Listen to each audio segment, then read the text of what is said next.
좀 충격적인 속보가 한 가지가 나와서 여러분들한테 좀 공유를 드리고 싶어서 이렇게 영상을 켰습니다. 이번 계엄령 발동의 그 원인이 부정선거일 수도 있겠다라는 영상을 여러분들한테 오늘 찍어 드렸는데요. 부정선거를 잡았다라는 기사가 단독으로 나왔습니다. 저도 좀 조심스러운 상황이라서 말을 조금 아끼긴 하겠습니다. 유튜브라든지 뭐 방송사에선 아직 방송이 나오진 않은 상황인데 부정 증거에 대한 의혹은 있었는데 6시 5분자로 이렇게 단독 기사가 한 가지가 나왔습니다. 요거 좀 간략하게 좀 말씀을 좀 드리려고 하는데 일단 내용을 보면요. 국정원이 7월부터 선관위 서버를 포렌식을 했다라고 합니다. 그래서 윤석열 정부가 이걸 확인을 했고 법원에서 수색영장을 거부할 수도 있다. 지금 이미 국회의원이 민주당이 절반 이상을 차지를 하고 있기 때문에 수색영장 발부하는 시간도 걸리고 거부당할 수도 있을 그럴 위기였기 때문에 비상계엄을 선포를 하고 바로 선관위를 쳐들어갔다라는 내용입니다. 좀 충격적인데 내용 한번 같이 보도록 하겠습니다.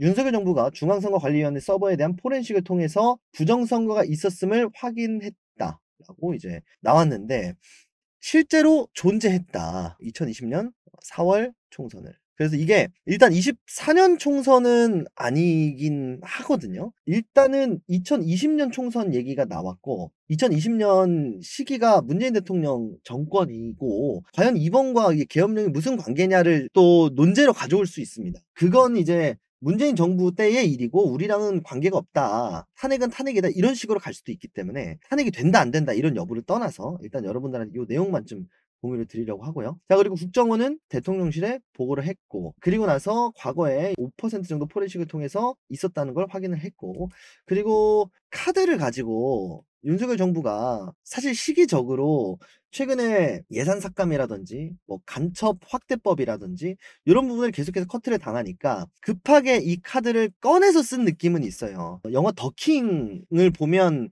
그 정우성이 그 자기 사무실 안에서 숙성시켜야 된다. 카드는 숙성시켰다 꺼내 먹는 게 맛이다. 뭐 이런 또 얘기가 또 생각나는 그런 대목이기도 하는데 일단은 요겁니다. 문재인 정부에서 요거를 국정원이 접수를 했고 대통령실은 즉시 이첩하지 않았다. 가지고 있었다는 거죠. 자, 그래서 흐름을 좀 보면 수사하기 위해서는 압수수색 영장을 발부받아야 되는데 뭐 가로막았을 것이라고 생각이 들어서 요번에 계엄령을 했다. 이렇게 볼 수가 있는데 과연 이게 맞을까? 이게 어떻게 흘러갈지는 모르겠습니다만 일단 뭐 뉴스라든지 뭐 유튜브라든지 공식적으로 내용이 나올지 어떻게 될지 모르겠고 일단 단독 기사이기 때문에 일단 기사 내용만 말씀드린다는 점 저도 굉장히 조심스럽게 전달을 드린다는 점만 말씀을 드리겠습니다. 그래서 오늘 영상에서도 말씀을 드렸다시피 계엄군이 과천청사에 진입을 했다라는 내용을 전달을 드렸었습니다. 그래서 비상계엄을 선포하고 나서 바로 중앙선관위에 기습 투입이 됐다라는 거. 그러니까 요쪽에 속칭 말해서 어그로를 끌어놓고 비상계엄을 선포한 지 2분 만에 진입을 했다는 건 애초에 이번 비상계엄령의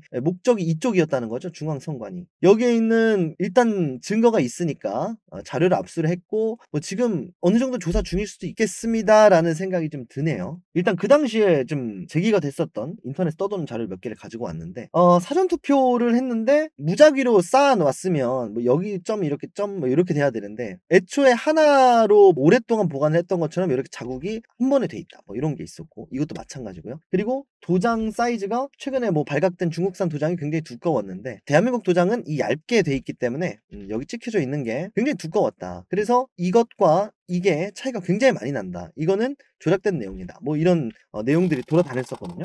그래서 뭐 2,000장, 뭐 8장, 뭐 이렇게 뭐 7장, 뭐 이런 게 나왔었다. 뭐 이런 내용들도 상당히 많이 공유가 됐었습니다. 그리고 이 부분에 대한 자료를 가지고 왔다는 건데 한 가지 확실한 건 내일부터 좀 여론이 좀 많이 뒤바뀔 수도 있겠다. 그리고 7월 7일에 진행될 예정인 이 탄핵이 어떻게 될까? 일단 사실 이제 현실적으로 좀 쉽지 않은 것 같긴 해요. 국민의힘 쪽에서 8명이 요쪽에 붙어줘야 되거든요. 근데 부정선거 관련된 얘기도 나온 마당에 과연 8명이 붙어줄까? 이 생각도 좀 듭니다. 굉장히 혼란스러운 상황이고요. 7월 7일에 탄핵소추안이 결의가 되게 되면 말씀드렸던 것처럼 이 헌법재판소를 통해서 이 탄핵 과정이 진행이 되게 되고 최소 내년 3월 정도를 좀 생각을 하고 있다. 박근혜 정부 당시에도 12월 3일에 이게 발의가 됐는데 3월 정도에 처리가 됐거든요. 근데 지금은 아직까지 헌법재판소에 3명의 위원이 부족한 상황이고 민주당이 이제 3 명을 추천을 한 상황이기 때문에 시간 쪼끔 더 걸릴 수 있습니다. 그래서 요렇게 가게 되는 거고 만약에 요번에 부정선거 때문에 계엄령을 선포한 게 정상적이었다라고 되면 다시 한번 뭐 윤석열 대통령이 뭐 지지도를 얻으면서 대역전이 되면서 성장하고 있었던 대한민국 경제를 다시 한번 좀 끌어올리는 이런 안정세로 좀 접어들 수도 있을 것 같습니다. 그래서 굉장히 좀 이런 말씀드리기 그렇지만 진짜 정말 우리나라에서 영화 같은 일이 벌어지고 있거든요. 정말 놀랍습니다. 그래서 여러분들 다음 속보 그리고 다음 속보 전에 사실 이런 내용이 끝나기를 바라야겠지만 여러분들한테 요거 좀 전달을 드리려고 이렇게 영상을 켰습니다. 여러분들의 옳은 판단을 하시는 데 제 영상이 도움이 됐기를 바라면서 저는 오늘 여기서 인사드리도록 하겠습니다. 감사합니다.